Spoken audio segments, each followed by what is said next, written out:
తెలంగాణ రాష్ట్రం ముఖ్యంగా మూడు ట్యాగ్ లైన్లతో ఏర్పడ్డది. నీళ్లు, నిధులు, నియామకాలు. దాంట్లో నియామకాల కోసమే ఇవాళ 1200 మంది ఆత్మ బలిదానం చేసుకున్నారు. ఇలా తెలంగాణ రాష్ట్రం సాధించుకోవడంలో నిరుద్యోగులు, విద్యార్థుల పాత్ర ఉండబట్టే ఇలా తెలంగాణ సాధించుకున్నాం. అప్పుడు ఇంటికో ఉద్యోగం వస్తుందని తెలంగాణలో ఆంధ్ర వాళ్ళు ఉద్యోగాలు మొత్తం కుల్లగొడుతున్నారనేసి ముల్కీ ఉద్యమం, నాన్ ముల్కీ ఉద్యమం లాంటి ఉద్యమాలు చేయడం జరిగింది. దేనికోసం? నియామకాల కోసం. మరి అదే తెలంగాణ రాష్ట్రంలో తెలంగాణ ఉద్యమం ఉవ్వెత్తున ఎగుస్తున్నప్పుడు కొన్ని నోటిఫికేషన్లు వస్తే మాకు నోటిఫికేషన్లు వద్దు అనే ఉద్దేశంతోనే ఈ విద్యార్థులను తెలంగాణ మూవ్మెంట్లో పాల్గొనడం జరిగింది. అప్పుడు మన నియామకాల విషయం ఏ విధంగా అంటే 70% లోకల్, 30% నాన్ లోకల్, అలా కొన్ని పోస్టులకు కొన్ని రేషియోస్ ఉండేవి. మరి ఆ విధంగా ఓపెన్ ఉద్యోగాలన్నీ దాదాపు ఆంధ్ర వాళ్ళే కొట్టుకొని వెళ్ళిపోయారు. తెలంగాణ నిరుద్యోగులంతా జిల్లా స్థాయి ఉద్యోగాలకే పరిమితం అయ్యారు. మరి అప్పుడు మేము ఉద్యమాలు చేయబట్టే ఇవాళ తెలంగాణ సాధించుకున్నాం. అప్పటి నుంచి ఇప్పుడు దాకా ఎన్నో నోటిఫికేషన్ రాకుండా ఉన్నాయి. మరి అదేవిధంగా చూసుకుంటే ఇవాళ ఐటీడీఏ పరిధిలో ఉన్న ఏజెన్సీ డిఎస్సి 2012లో వచ్చింది. దాని తర్వాత ఒక్క నోటిఫికేషన్ రాలేదు. మరి ఎవరైనా బీఈడి, డిఈడి చేస్తే దాదాపు 30-35 సంవత్సరాల వాళ్ళు ఉంటారు. ఎక్కువ మంది మహిళలు చేసి ఉంటారు. వాళ్ళకి పెళ్ళిళ్ళు అయిపోయి తర్వాత ఏజెన్సీలు ఏం చేద్దాం, ఇంటర్ డిగ్రీ అయిపోయిన తర్వాత ఏం చేద్దాం అనుకుంటే దాదాపు మన టీచర్ ఉద్యోగాలు అయితే బాగుంటుంది, పిల్లలకి మంచిగా చూసుకోవచ్చు అనేసి ఫ్యాషన్తో చాలామంది మహిళలు ఇలా బీఎడ్, డిఎడ్ చేసుకొని ఉన్నారు. మరి వాళ్ళు మ్యాక్సిమం 35 ఏళ్ళు పైబడే ఉంటారు. వాళ్ళు పెళ్ళిళ్ళు అయిపోయి ఇప్పుడు ఖాళీగా పిల్లలు పెద్దగా అయిన తర్వాత డిఎడ్, బిఎడ్ చేసుకునేటోళ్ళు చాలామంది ఉన్నారు. అదేవిధంగా చాలామందికి బిఎడ్ అవకాశం, బిఎడ్ నుంచి స్కూల్ అసిస్టెంట్గా ఇంతకుముందు రాసేది బీఈడీలు, ఎస్జిటి రాసుకునే అవకాశాలు ఉన్నాయి. 2011 నుంచి ఆ అవకాశాన్ని కూడా కోల్పోయా ఉన్నారు. మరి వాళ్ళు ఏం చేసిరంటే ఇప్పుడు చాలామంది ఈ డిఎస్సి ఎదురు చూసి రాకపోవడం వల్ల డిఎస్సిలో ఎస్జిటి పోస్టులు ఎక్కువ ఉన్నాయి. కాబట్టి మేము ఎస్జిటి ఏదో టీచర్ అనేది ఫ్యాషన్తోనే ఎస్జిటి చేద్దామనే ఉద్దేశంతో చాలామంది డిఎడ్ చేసి ఉన్నారు. వాళ్ళందరూ ఇప్పుడు 35-36 సంవత్సరాల్లో ఇప్పుడు డిఎడ్ చేస్తూ ఉన్నారు. మరి మీరు ఏజ్ రిలాక్సేషన్ ఇవ్వట్లేదు. మరి వాళ్ళ పరిస్థితి ఏంటి?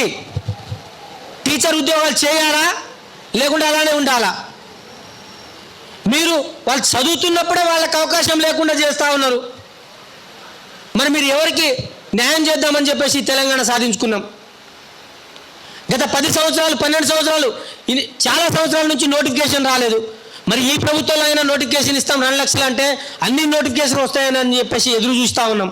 కానీ నోటిఫికేషన్ ఇయ్యగా దానికి బదులుగా ఏజ్ రిలాక్సేషన్ పెంచకుండా మీకు 34 అని చెప్పేసి మా ఏజ్లను కట్టడి చేయడం వల్ల మీరు ఎవరికి న్యాయం చేస్తూ ఉన్నారు? మొన్ననే వింటా ఉన్నాం 1943 పోస్టులను ఆంధ్ర వాళ్ళని తెలంగాణలో రిక్రూట్మెంట్ చేసుకుంటా ఉన్నారు. మరి వాళ్ళకి ఏజ్ ద్వారా వాళ్ళు ఉద్యోగాలు చేస్తున్న వాళ్ళకి ఆంధ్ర వాళ్ళని ఇక్కడ తీసుకొని ఇలా మమ్మల్ని మోసం చేస్తూ ఉన్నారు ఈ ప్రభుత్వం. 1943 పోస్టులను ఎంత ఎవరెవరికి ఇస్తున్నారో ఆ లెక్కతో సహా ఉన్నాయి, నా దగ్గర పీడిఎఫ్ పేర్లతో సహా ఉన్నాయి. మరి ఎవరికి న్యాయం చేస్తామని? ఆంధ్ర వాళ్ళకి న్యాయం చేయడానికి ఈ ప్రభుత్వం వచ్చింది. ఎవరికి న్యాయం జరుగుతూ ఉంది? తెలంగాణ కొట్లాడడం చేయడం వల్ల. ఆ రోజు ఈ ఆంధ్ర తెలంగాణ జరిగిన తర్వాత మన బైఫర్కేషన్లో ఆంధ్రాలో 7 మండలాలను ఖమ్మం జిల్లా నుంచి పోయినాయి. అవి మొత్తం ఏజెన్సీ మండలాలు, గిరిజన మండలాలు. మరి అటు ఉద్యోగాలు మొత్తం ఇటు వచ్చేసారు. అప్పుడు ఉమ్మడి ఖమ్మం జిల్లాలో ఉన్న నిరుద్యోగులకు ఒక్క నోటిఫికేషన్లో కూడా ఉద్యోగాలు లేవు. ఇప్పుడైనా మాకు అవకాశాలు దొరుకుతాయనుకుంటే మీరు ఏజ్ రిలాక్సేషన్ పెంచకుండా నోటిఫికేషన్లు ఇస్తూ ఉన్నారు. మరి దానివల్ల ఏజెన్సీ ప్రాంతాల్లో ఉన్న గిరిజనులు అన్యాయం అవుతూ ఉన్నారు. అదేవిధంగా బిఎడ్, డిఎడ్ చేయడం వల్ల చాలామంది మహిళలు కానీ డిఎడ్ అభ్యర్థులు కానీ బిఎడ్ అభ్యర్థులు కానీ అన్యాయం అవుతూ ఉన్నారు.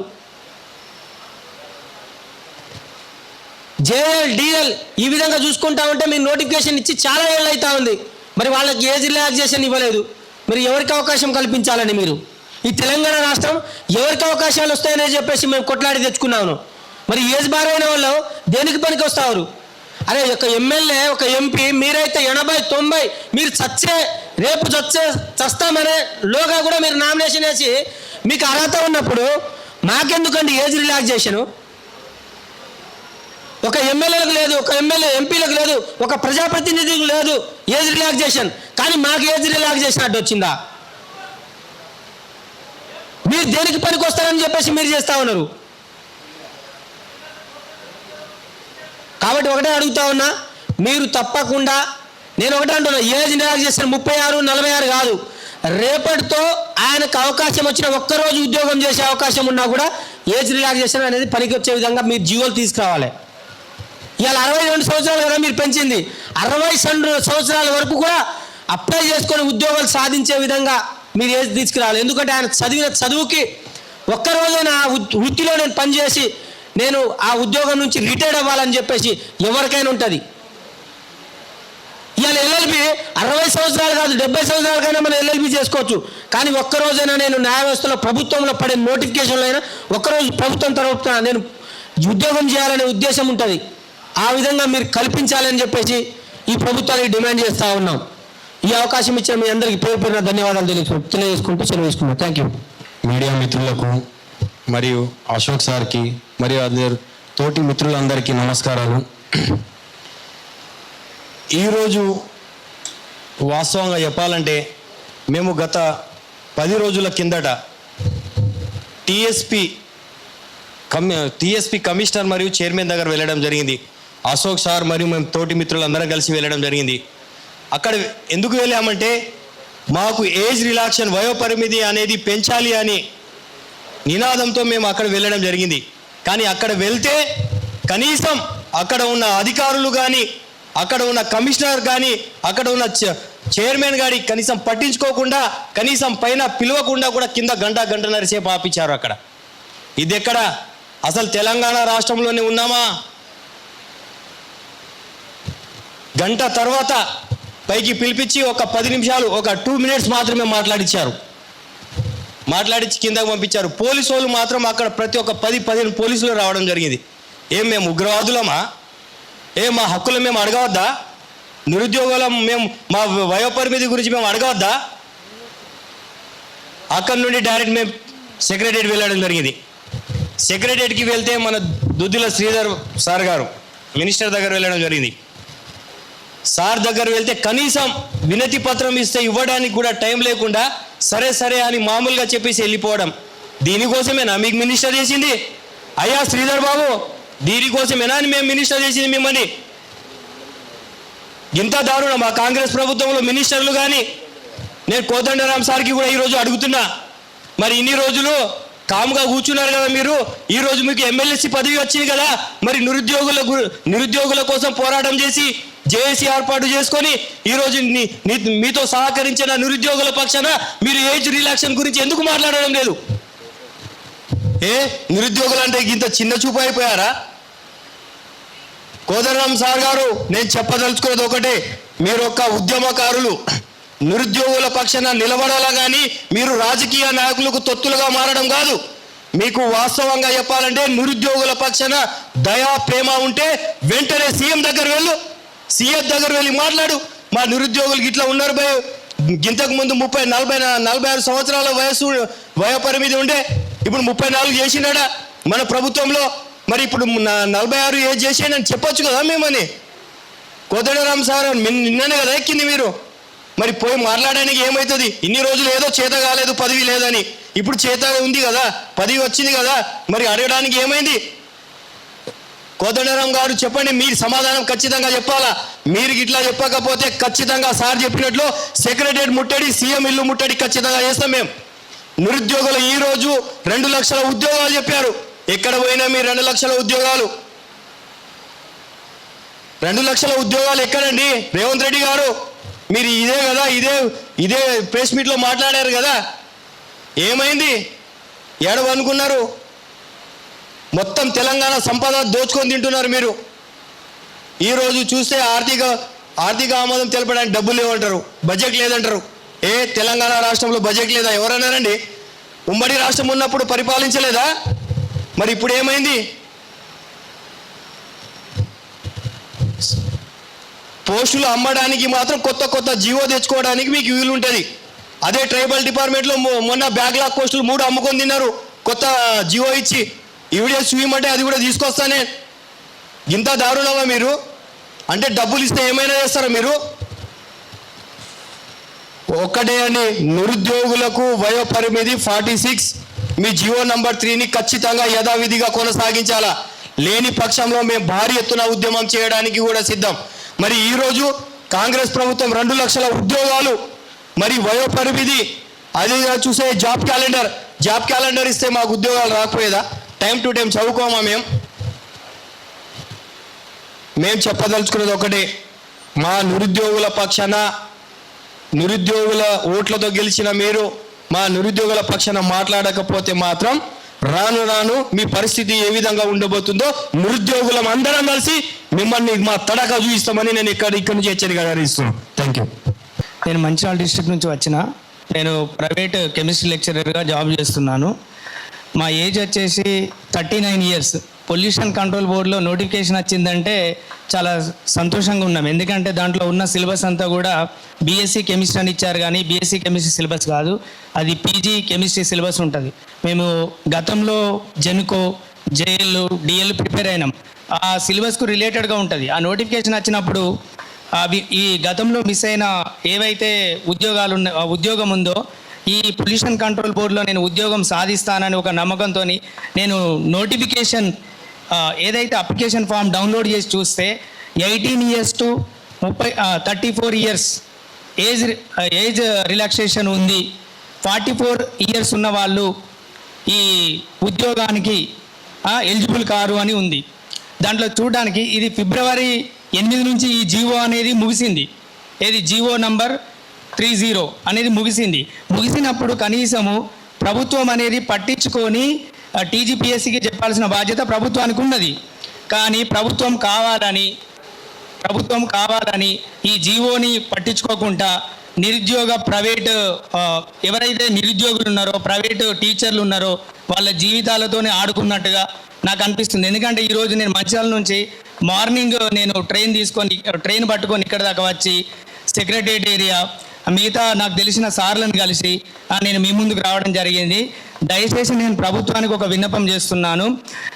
ఎవరైనా ప్రైవేట్ జాబ్ చేసే వాళ్ళు, ప్రైవేట్ లెక్చరర్ 34+ వాళ్ళే ఉంటారు. ఓపెన్ కేటగిరీ ఈడబ్ల్యూఎస్ వాళ్ళు 34+ ఉంటారు. ఈ 5 ఇయర్స్ కలిపిన 39. ఇప్పుడు నన్ను తీసుకుంటే 39 ఇయర్స్ దాటి 1 నెల దాటిపోతుంది. నేను టీజీపీఎస్సీ ఐడి అనేది ఎంటర్ చేసి దాంట్లో క్యాప్చా ఎంటర్ చేసి ఓటీపీ గురించి చూస్తే యు ఆర్ నాట్ ఎలిజిబుల్ అని వస్తుంది. ఫస్టే ఇలాంటి స్థితి అనేది ఎప్పుడు రాలే. అంటే మేము రిటైర్మెంట్ తీసుకున్నట్ట, మాకు 60 సంవత్సరాలు రాలేదు కదా, రిటైర్మెంట్ తీసుకున్నట్టయితే కాదు కదా. రిటైర్మెంట్ తీసుకునే ఏజ్ వాళ్ళేమో మంచి ఆఫీసర్లు, సెక్షన్ ఆఫీసర్లు అట్లా పనిచేస్తున్నారు. ఇప్పుడు మేము ఇంకా జాబ్ కొట్టుకునే శక్తి ఉంది కదా. మాకు దయచేసి ఏజ్ అనేది 46 కాదు, 18 నుంచి 44 పెంచాలి. ఈ ప్రతి ఒక్క నిరుద్యోగ యువత కానీ, మాలాంటి ప్రైవేట్ లెక్చరర్స్ కానీ ప్రతి ఒక్కరు నేను చెప్పే మాటలు గమనించి అందరూ కూడా ఈ జీవో గురించి పెంచడానికి ప్రతి ఒక్కరు రావాలి, ప్రతి ఒక్కరు సహకరించాలి. Thank you sir.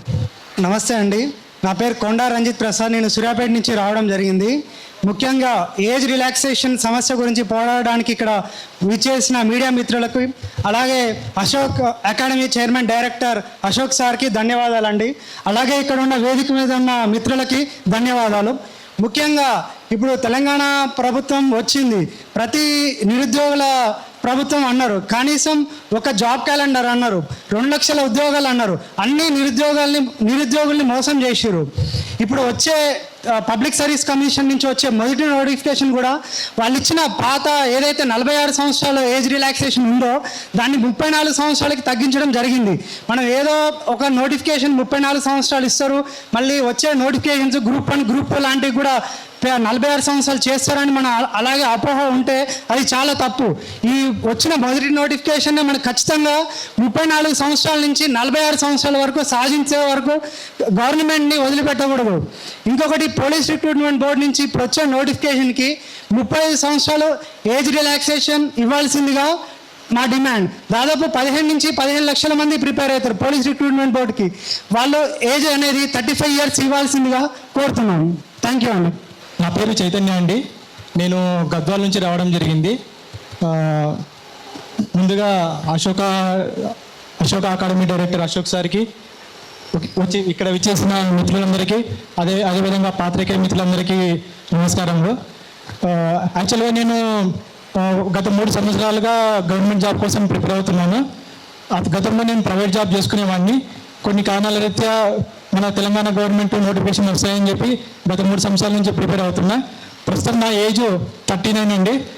ఇప్పుడు పొల్యూషన్ కంట్రోల్ బోర్డులో వచ్చిన నోటిఫికేషన్కి నేను అనర్హుడిని.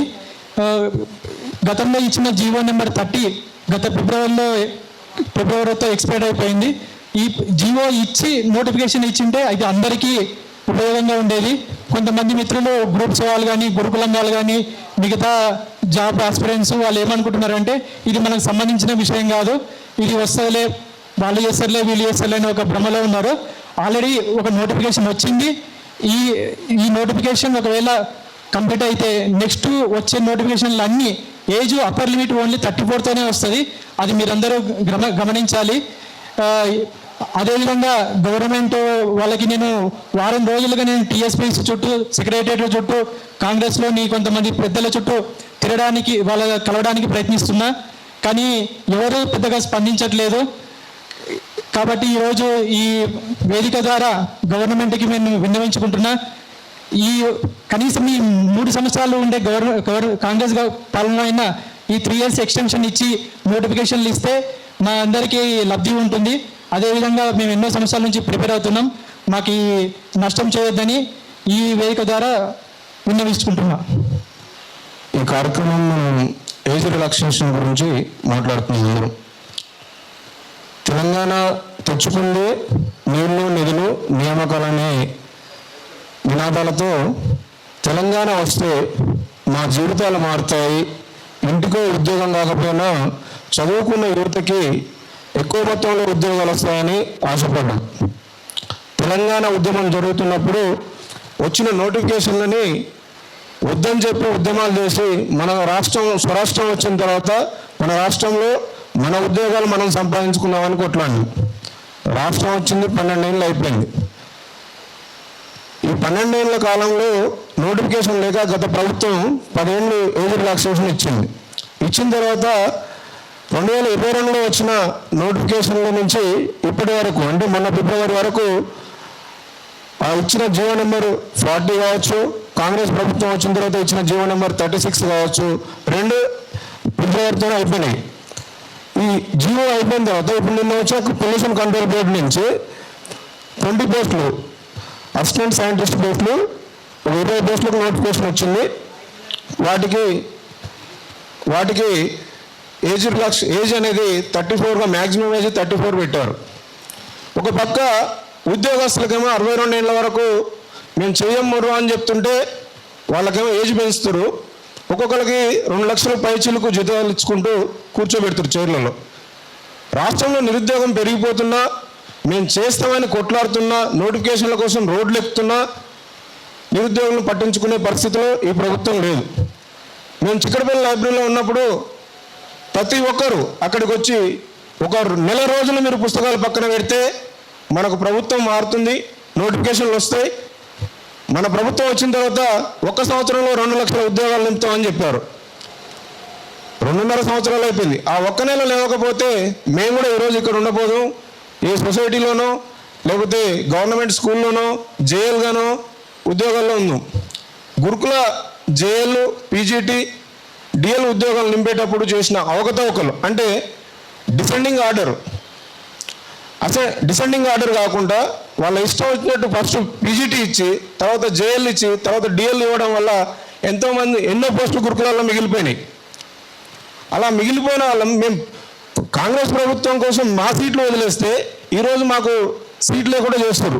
కనీసం మేము కష్టపడి చేయడానికి సిద్ధంగా ఉన్నామంటే మాకు పని చూపించే దిక్కు లేదు. కానీ రిటైర్ అయిపోతున్న వాళ్ళకు ఇంకా ఏజ్ పెంచుకుంటూ 62 సంవత్సరాల దాకా పెంచుతామని ప్రభుత్వాలు చెప్తున్నాయి. ఈరోజు వచ్చిన 20 పోస్టులు అని చాలామంది ఎవరు దాన్ని స్పందించలేదు అనుకుంటున్నారు. కానీ ఒక డిస్కషన్ అయితే జరుగుతుంది. అది లైబ్రరీలలో జరుగుతుంది, స్టడీ హాల్లో జరుగుతుంది. ఈ ఒక్క నోటిఫికేషన్కే కాదు మిత్రులారా, నిరుద్యోగులారా, రాష్ట్ర వ్యాప్తంగా ఉన్న నిరుద్యోగులు ఆలోచించాలి. ఈ ఏజ్ రిలాక్సేషన్ వల్ల కానిస్టేబుల్ ఎస్ఐ వాళ్ళు తప్ప మిగతా వాళ్ళందరూ ఎఫెక్ట్ అవుతారు. డిఎస్సి రాసే ప్రతి అభ్యర్థి దరిదాపుగా 34-35 ఏళ్ళు దాటిన తర్వాతనే ఉంటాడు. గురుకుల రాసే అభ్యర్థి ఎట్లా ఉంటాడు. గ్రూప్ 2 రాసే వాళ్ళు కొద్దిమంది మాత్రమే 25 బిలో ఉంటారు, అందరూ 30 తర్వాతనే ఉంటారు. ఈ విధంగా చూసుకుంటే ఒక 10 లక్షల మంది పైసలకు ఎఫెక్ట్ పడుతుంది. వీళ్ళందరినీ ఇబ్బంది పెడుతూ గవర్నమెంట్ ముందుకు సాగాలంటే సాగదు. వీళ్ళందరూ రోడ్డు మీదకి వస్తే మీరు తట్టుకోలేరు. ఈ యొక్క విషయాన్ని మహా ఉద్యమంగా ముందు తీసుకురావడానికి, ఇప్పుడు విద్యార్థుల్లో ఒక ఆలోచనను తీసుకురావడానికి మేము ముందుకెళ్తున్నాం. దయచేసి ప్రభుత్వం మొండి వైఖరి పోకుండా మా యొక్క విన్నపాన్ని గమనించి ఏదైతే జీవో ఎక్స్పైర్ అయిపోయిందో దాన్ని పునరుద్ధరించి ఇంకో మీరున్న ఈ 2.5 సంవత్సరాలు దాన్ని ఎక్స్టెండ్ చేసి నోటిఫికేషన్ ఇస్తారని ఆశిస్తున్నాను. Thank you. అదేవిధంగా నిరుద్యోగులకి, సోషల్ మీడియా సోదరులకి అందరికీ అభినందనలు తెలియజేస్తున్నా. నా పేరు గడుసు కృష్ణ, నాది నాగర్కర్నూలు జిల్లా. ముఖ్యంగా ఏజ్ పెంచాలని మా ప్రధాన డిమాండు. అసలు పొల్యూషన్ డిపార్ట్మెంట్లో నోటిఫికేషన్ వచ్చినప్పుడు 34 ఇయర్స్ ఇచ్చింది కదా, 34 ఇవ్వడం ఎందుకు, ఏజ్ పెంచాలని మేము డిమాండ్ చేస్తున్నాం. ఏజ్ పెంచాలని మేము అడుగుతున్నా మీకు ఎక్కడ అన్యాయం అనిపించింది. ఏజ్ పెంచితే ఒక 10-15 లక్షల మంది నిరుద్యోగులకు ఉపయోగం ఉంటుంది. పుస్తకాలతో కుస్తీ పట్టేది మేము, చదివేది మేము, ఆ ఓపిక మాకున్నప్పుడు పెంచడానికి మీకేమైంది? తెలంగాణలో ప్రజా పరిపాలన జరుగుతుందా? అసలు దోపిడీ పరిపాలన జరుగుతుందా? నిజాం నవాబుల పరిపాలన జరుగుతుందా? దోపిడీ పరిపాలన మాత్రం జరుగుతుందా మాత్రం 100% చెప్పగలను. గత ప్రభుత్వం టెట్కి అప్లికేషన్ 200 ఫీజు తీసుకుంటే ఈ ప్రభుత్వం 750-700 రూపాయలు తీసుకుంటుంది. అంటే దోపిడీ చేసినట్టు కాదా? నేను ఒకటే అడుగుతున్నా, ప్రభుత్వానికి ఏమాత్రం చిత్తశుద్ధి ఉందా? ప్రభుత్వం నిజంగా గతాన్ని మర్చిపోకుండా నిరుద్యోగాల వల్లనే మేము ఈరోజు అధికారంలో వచ్చినామని చెప్పిన సీఎం మళ్ళీ నిరుద్యోగాలను ఎందుకు మోసం చేస్తుండు? నిరుద్యోగులను మోసం చేస్తే నిరుద్యోగులతో ఏ ప్రభుత్వం పెట్టుకున్నా కూడా ముందు వెళ్ళలేదు. నేను నా ఫ్యామిలీకి ఒకటి చెప్పుకున్నా, రేపు కాంగ్రెస్ ప్రభుత్వం వస్తే నాకు ఉద్యోగం వస్తుందని చెప్పిన. అందుకని నా బంధుమిత్రులను, స్నేహితులందరికీ నా వంతు నేను మోటివేట్ చేసిన. నా వంతు నీకు కాంగ్రెస్ ప్రభుత్వానికి ఓటు వేయించిన. ఇప్పుడు నువ్వేం చేయాలి? నాకు నోటిఫికేషన్ వేయాలి, నాకు ఏజీ పెంచాలి. నువ్వేం చేయించకపోతే ఏ విధంగా నీ గెలుపు కోసం మేము తాపత్రయపడి కష్టపడమో రేపు ఎంపీడీసీ జెడ్పీసీ ఎన్నికల్లో కూడా అదే మోటివేట్తోనా, అదే కసితోనా నేను ఓడగొట్టడానికి మాత్రం మేము పన్నాగం పడతాం, ఖచ్చితంగా చేస్తాం. ఇప్పుడు నిరుద్యోగులు ఏం ధర్నాలు చేయట్లేదు అనుకుంటున్నారేమో, కానీ మా సోదరులు రాష్ట్ర నలుమూలలో లైబ్రరీలు తిరుగుతున్నారు, అందరిని ఏకం చేస్తుండ్రు, ఒక్క తాటిపై చేస్తుండ్రు. ఏదో రోజు ఖచ్చితంగా ఈ తెలంగాణ రాష్ట్రంలో మరో శ్రీకాంత్ చారి పుట్టుకొస్తాడు. ఖచ్చితంగా ఉద్యమం అనేది ఉధృతంగా ఉంటుంది. ఖబర్దార్ రేవంత్ రెడ్డి, మేము నీ ఆస్తి అడగట్లేదు, నీ అంతస్తు అడగట్లేదు, నీ భాగంలో నాకు భాగం ఏమని అడగట్లేదు. రాజ్యాంగబద్ధంగా మాకు రావాల్సిన ప్రతి డిపార్ట్మెంట్లో ఉన్నట్టు వేకెన్సీలను ఫిలప్ చేయమని అడుగుతున్నాం. అదేవిధంగా మాకు ఏజ్ పెంచమని అడుగుతున్నాము. దయచేసి ప్రభుత్వం ఏమాత్రం ఆలస్యం చేయకుండా తక్షణమే దీనిపైన చర్య తీసుకోవాలని అడుగుతున్నాం. ఒక 4-5 డేస్ గతంలో అసోసియేషన్ మేము కొందరం వినతి పత్రం వేయడానికి వెళ్ళాం. గంట సేపు శ్రీధర్ బాబు సార్ కోసం వెయిట్ చేసినాం. ఆయన మాకు 5 నిమిషాలు టైం కూడా ఇవ్వాలి. తీసుకున్నాడు, సరే ఆలోచిస్తా ప్రభుత్వం తీసుకోపోతున్నాం, కానీ ఇప్పటికి తప్పులు లేదు. అరే ఇదేందా? ఈ తెలంగాణలో అసలు తెలంగాణ వచ్చింది ఎవరి కోసమే? మా కోసం కాదా? తెలంగాణ కోసం చనిపోయింది మేము కాదా? ఏ రాజకీయ నాయకుడు చనిపోయిందా? ఏ రాజకీయ నాయకుడు కొడుకు చనిపోయిందా? అరే కొట్లాడు తెగించి ప్రాణాలు అర్పించుకొని మేము తెచ్చుకున్న తెలంగాణలో ఈ దౌర్భాగ్యం ఏందా? అడుకోవడం ఏందా? ఈ భిక్షమా? నీ ఇంట్లో నుంచి ఇస్తున్నావా?